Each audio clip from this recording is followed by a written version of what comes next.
I get chills even thinking about it. This is where the soul goes home. You know, when you walk through a graveyard and you see John Brown, 1910 to 1950, and there's a dash in between. Life between lives is the dash in between the different past lives and this life. It's the dash in between. The soul goes home. Welcome to Exploring the Mystical Side of Life with your host, Linda Lang. Hi, this is Linda Lang from thoughtchange.com. We are exploring the mystical side of life once again this week. If you enjoy our conversations, remember to subscribe, share it with a friend. Today, we are talking with Georgina Cannon. Georgina is a hypnosis and past life regression instructor at the University of Toronto. Welcome, Georgina. Thank you. I'm so pleased to be here. It's exciting. Well, Georgina, I'm a hypnotherapist as well, and I have done many past life regressions and given many, but I've not explored the time in between lives. So I'm really curious to jump in. First of all, how did you get interested in this more metaphysical use of hypnosis? Well, growing up in England, we're just used to the metaphysical. We don't even think about it as being anything different. We grew up with ghosts and goblins and fairies at the bottom of the garden, and we grow up knowing that certain houses are haunted. And okay, you know, there is such a thing as magic. We know that. We take it for granted. So when I came to Canada and found that nobody else believed what I believed, also, by the way, I should add that I see auras, and I have done since I was a child. And when I realized that nobody else did, it was quite a shock, and I had to not talk about it for a long, long time. I wanted to work with people, and I wanted to work with the energy and the spirit of people.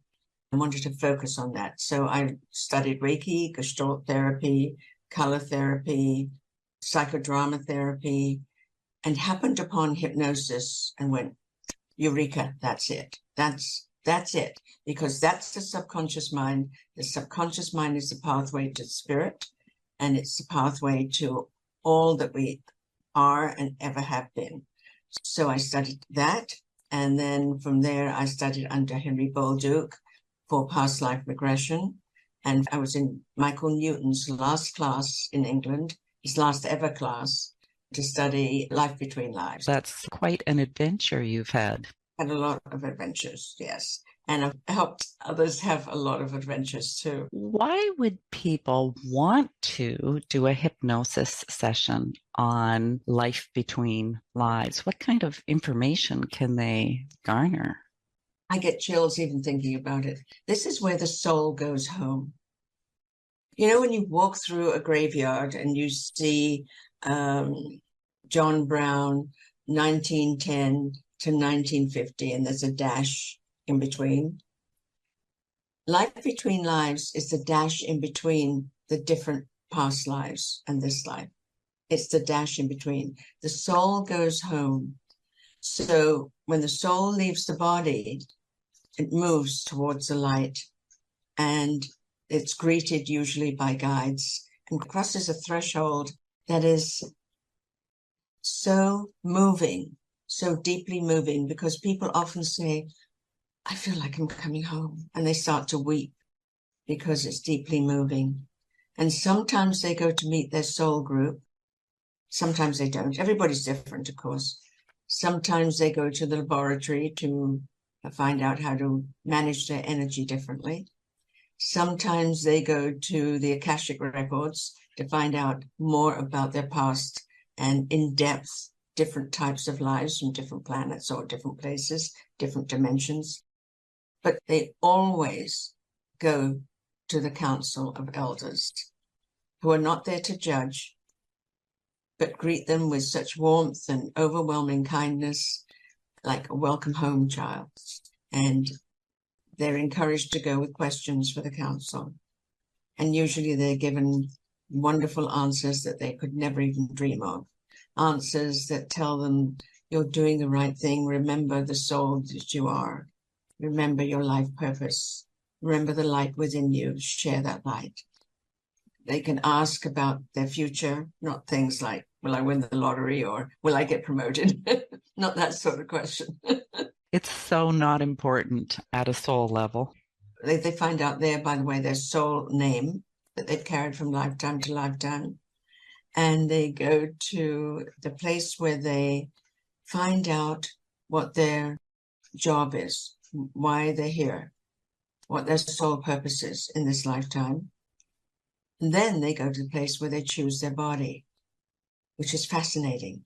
So they're looking through like a catalog of choosing bodies. Some people go right to it. Others choose 3 or 4, male, female, black, white, Asian, whatever, all different colors, different genders.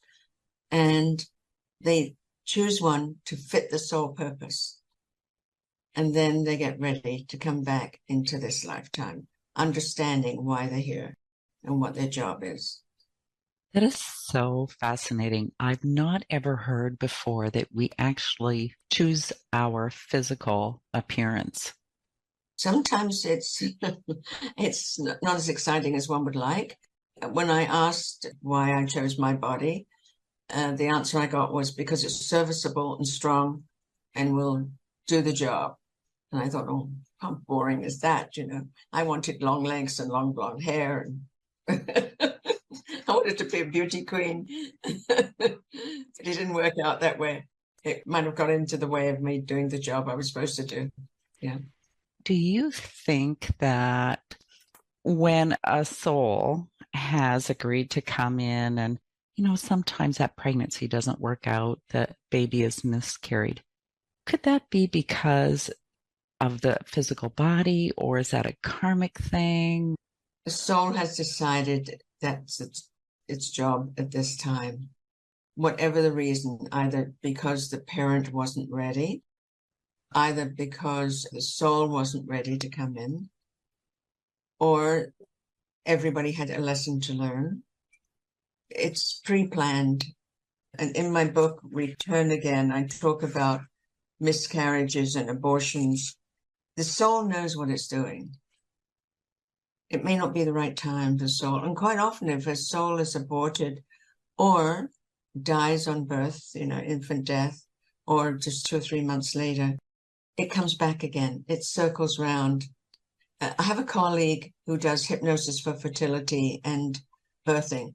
But for fertility, she says often the baby soul is circling around and the parents are saying, why can't we get pregnant? Why can't we get pregnant? And the baby soul will say, because you haven't prepared for me. You're both so busy. You haven't made space in your mind, in your heart, even in the house. I don't have a nursery yet, or something else. It could be another thing, right? You're got to mend your relationship before I come in. It's not my job to mend your relationship. So the baby soul knows what it's doing. So you mentioned the big plan, the big picture from a soul level. Yes. Is everything planned out, or like all the major things, or can we kind of go off kilter? I'm a strong believer in that this is a planet of free will. So although we have the plan, we have our own personal GPS, right? So we can recalculate. That's why in the book, I write a chapter on karma, how you can change karma. Absolutely, you're in charge. And we see that all the time. We see that in refugee camps. We see that with people who are struggling. We see that in people who have been brutalized when they were children. We see that all the time, that out of that group of people, some people say, I'm not taking this anymore. I'm in charge now. I'm going to do something about it. They move from victim to victory. They take themselves out of it.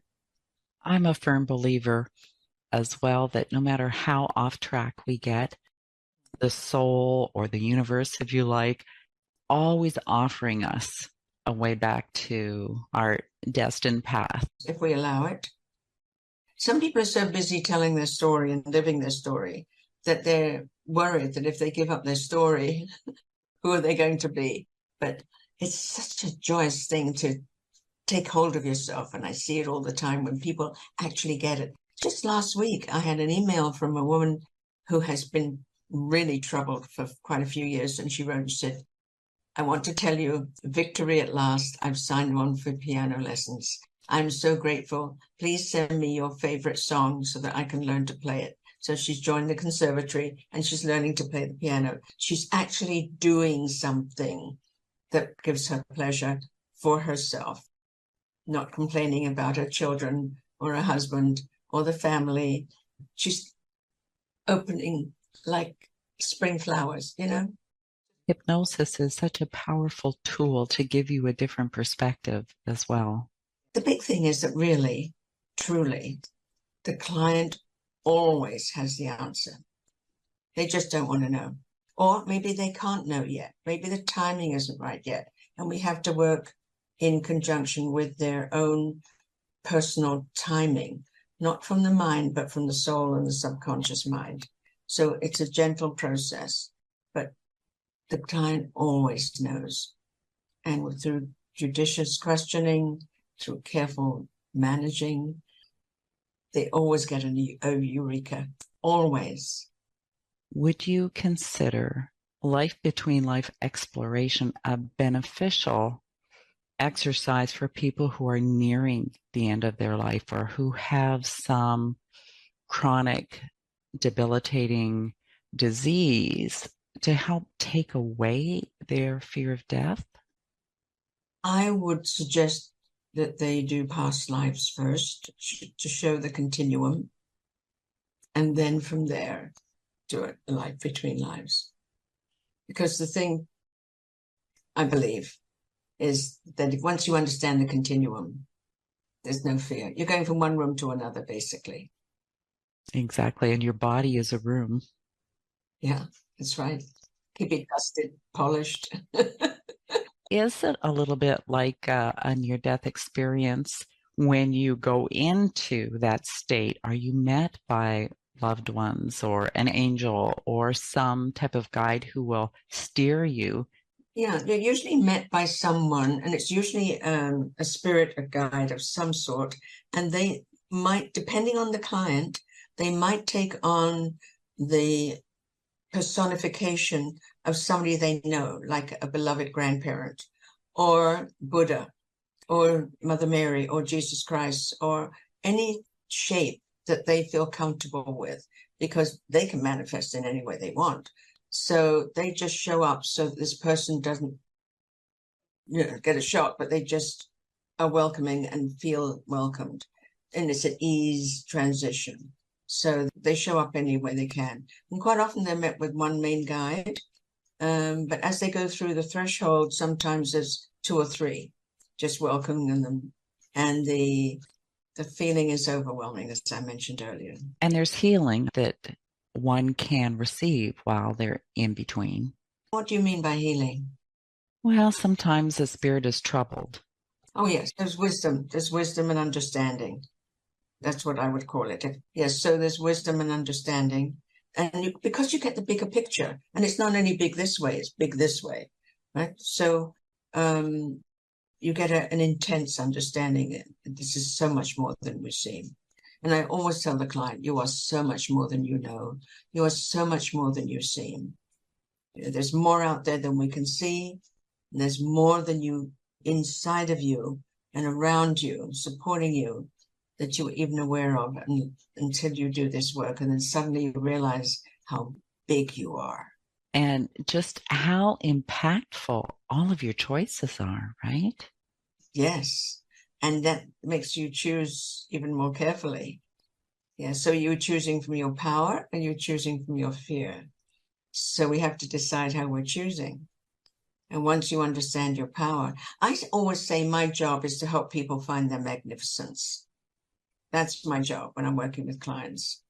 I help them find their magnificence. So whatever protocol we're using, whether it's teaching, coaching, past lives, hypnosis sessions, life between lives, whatever it is, spirit release, whatever it is, we get there. They find their magnificence. they become taller and realize how much a part of the tapestry of creation they are. And they look at trees in a different way, and they tread on the earth in a different way. And they look at their irritating Uncle George in a different way. So true. We are all such a valuable thread in that tapestry of creation, every single one of us. Yes, yes. It's quite extraordinary. Once you realize that, how connected we are, then you start looking at animals differently. You can't look at an animal the same way. You can't look at anything the same way. It fills your heart every time you see something and you recognize it as part of you and recognize it as part of your fiber. It's the consciousness of all creation that you're connecting with in those moments.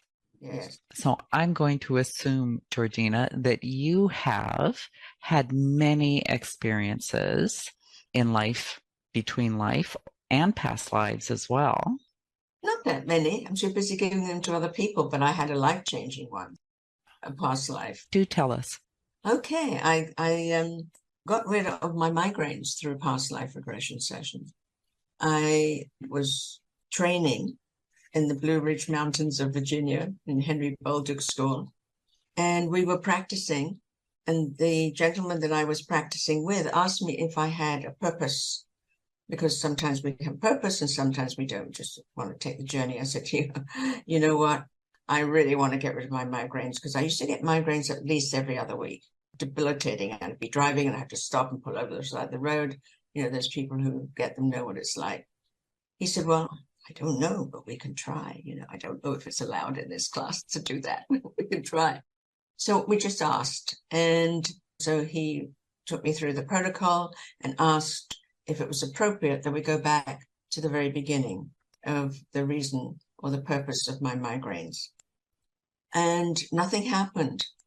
And I was sitting there thinking, oh, and then suddenly I got this stench, this smell, this disgusting smell like garbage. And I realized it was me.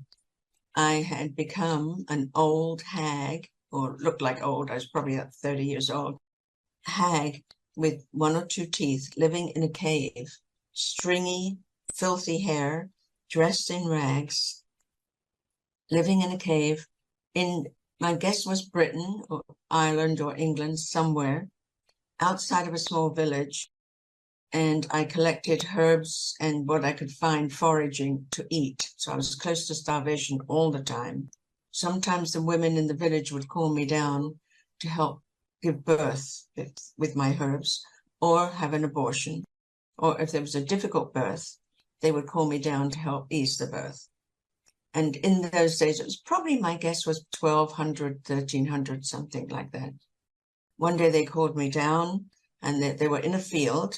There were 6 or 7 women surrounding this woman who was screaming. The child was halfway out, huge child, feet first. The cord was around his neck and it had died halfway out of her.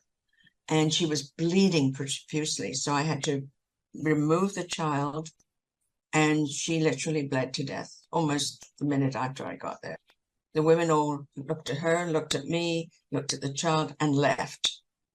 I didn't know what to do, so I dug with my hands, buried the child, and buried her and covered it over with earth. I couldn't just leave them there. I was exhausted. It took me a couple of hours. I dragged myself up the side of the hill into my cave and fell fast asleep, exhausted, starving. Next thing I know, I'm being kicked awake and being yelled at. And this man is standing above me, accusing me of killing his son and his wife. And he's kicking me, and I'm in pain. I try to cover my head, and he picks up this huge rock and smashes it on the side of my head, right here, where I used to get my migraines. And I instantly died. Fortunately, the facilitator, that young man, was aware and smart enough and trained enough that we did all the healing and the processes that we had been taught to mend it all, and brought me back. We were both quite shaken, I should tell you, and came back. And he said, oh, I don't know what that was. I said, well, I know what it was. It was my migraines. And I waited to get another migraine and haven't had one since. What a story. And then the interesting thing, and until about 5 or 6 years ago, I hadn't put the two things together. And I don't tell many people this, but I'm telling you. My early life, I had a mother who was very brutal, and she used to grab me by the head and bang my hair on the wall. Over here too. Okay. So it was a repeat of the pattern. And also, I grew up hungry because she would travel a lot and leave me by myself with just a couple of pennies to go and get some food if she remembered. It's a parallel. So we had to do healing on that level too. So not only through past lives, but in this life. So you have to be aware not to just only do spiritual, what I call spiritual bypass. Not everything ends with a visit to the subconscious and a past life regression. Sometimes you have to do the healing that's current and present. You know, people come and say, how come I always choose losers? It must be a past life. And I say, not necessarily. You never know until you explore, though, because it is completely possible, right? It's possible, but not necessarily. I will not let my clients do a spiritual bypass. I do a thorough intake to make sure, was there any pattern of this type of thing growing up? Could you have learned it unknowingly? Where else could it have come from? Whatever, you know? So before we use that as an excuse, because if we mend that, then we've still got this down here to deal with.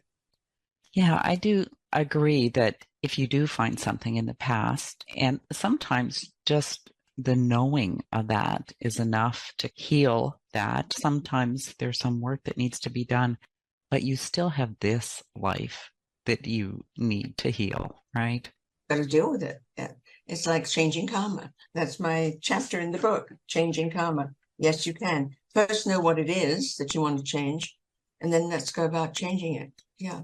One of the things that you said that I found to be a really important detail when you worked with the migraine. So you had an intention that was really clear, but you both were also very open-minded and just allowed whatever to come, because sometimes it's not a past life or an in-between life. Sometimes you might get a symbol, sometimes some message from the unconscious that holds information for you. Yes, yes. But we were there learning past lives. So our minds were at that station, if you like. But good to be open and Yeah. the allowing of trying. The allowing of trying. And there's always that wonderful question of what else could it be? And what else? And what else? And what else? What else could it be? And then what? It's always open-ended questions, like, and what else? Because there's always more. It's like when people come and they want to manage their anger, what's underneath? Go below the anger. Just imagine anger here at level 3. Go to level 2. What's underneath that? And what else? And what else? And what else? And could we keep going down until we get to the ground floor, and maybe even the basement? And hypnosis is great fun too. Yes, yes, it is. Yes, people don't know really what it is quite a lot of the time. They come in and expect to levitate or something, or cluck like a chicken or bark like a dog. But I keep telling them, you're in charge. You want to go into hypnosis, you can. We do it all the time, right? Yes, absolutely. Every time you lift your cup and drink your tea the way you always do, it's hypnosis. Every time you do anything automatically, it's hypnosis. 90% of what we do. When I first learned that, I was quite upset, actually, considering myself a creative person. What do you mean 90% of what I do is what I did yesterday? And then you realize, of course it is. It's so true. Thank goodness for that other 10% that we can play in inspiration. And thank goodness for the 90% that keeps us safe, keeps our heart beating, right? It keeps us walking and talking, the ability to think. It keeps us planning. It keeps us going forward. It keeps us safe. That's its first job, is to keep us safe. Yeah, exactly. Georgina, if someone was going to book a session and explore that space between lives, is there any particular question that you would recommend they ask? I recommend they ask the council, what is their purpose? What is their purpose on this life?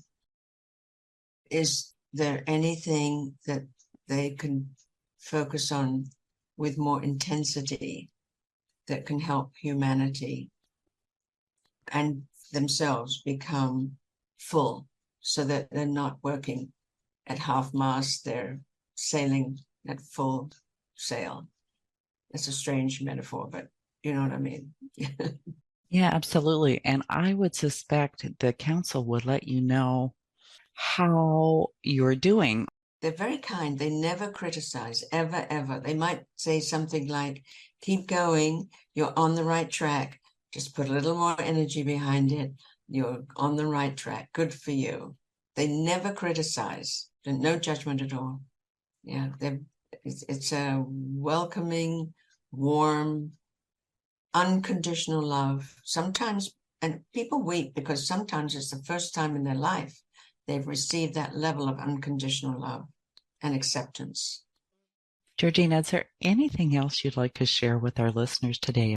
If you really, really want to understand yourself, if you want to go below the surface of skimming life, if you want to really know why you're here and how you can connect with humanity in a deeper way. I'm not saying no jokes, no laughter, no fun. It's not serious, but just so that you feel a belonging, then it's worth doing that type of work, because you understand why you're here, what your purpose is, and you find your magnificence and how you relate to all there is out there. And it is great fun.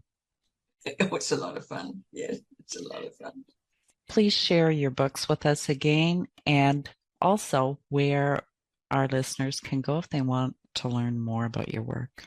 My latest book is Your Guide to Self-Discovery, 20 Ways to Find the True You, and it looks like this. And you can get it on Amazon. And what it is, it's a curated version of the different aspects of you. I talk to experts literally around the world about different ways that you can find out more about yourself.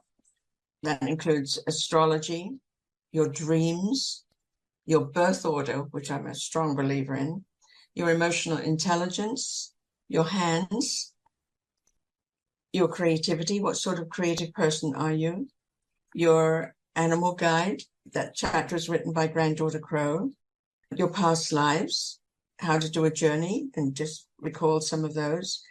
How about your archetypes, your enneagrams, your Akashic records, what do your auras say, how you can read your auras and what that means to you. And at the end of each chapter, there are 20 chapters, at the end of each chapter, there's a little questionnaire, what you've learned from that chapter. And at the end of the book, you get to reintroduce yourself. Hi, my name is Georgina. I'm a number 8, and this means that I am. And you've got a new profile for yourself, which is sort of fun. We're getting great reviews on that. The other one for your listeners that they might find interesting is Return Again.